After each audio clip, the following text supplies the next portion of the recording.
I personally believe people do want to be generous. Their blocks are, does the money get there? Yeah. And we know with bilateral aid, and I'll spare Scott saying anything here, that government-to-government aid is always a question mark. I mean, whatever we think of our politicians here in Australia, in Western countries, you don't go into politics to become rich.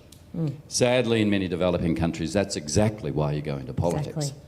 So when it's government to government, people have a reason to actually ask about corruption and the leakage. It feels like putting water into a bucket with a hole in it. When you explain to them that aid agencies like ours and a lot of the great multilateral funds, Global Fund for HIV, etc., don't go near military and corrupt police and you're keeping them away from bureaucrats, people actually unblock. They start to go, well, it is making a difference, and you know, I can believe in that.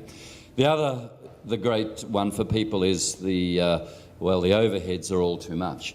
Here's a dirty little... Don't forget your big fat salary. And our salaries. Here's a dirty little secret. I ran a domestic charity for 20 years in Australia. No one ever asked me what my overheads were. No one ever asks about the overheads of what we do here in Australia. They assume it's all fine. You would be shocked. Overseas aid agencies, all of us, not just World Vision, because that is the question we are always asked, what are your overheads? We are far leaner, far more accountable, far more transparent. And that story also needs to get out. Absolutely. And you can get online though now, can't you? Wasn't there some standard brought in where all you charities, you now have to actually pretty much print your financials. Absolutely. And you have to give us a percentage of how much our money actually goes towards the charity? Let me say that overheads isn't the only question you ask. It's an important question. And by the way, you're right, it's all there on the website. It's very transparent.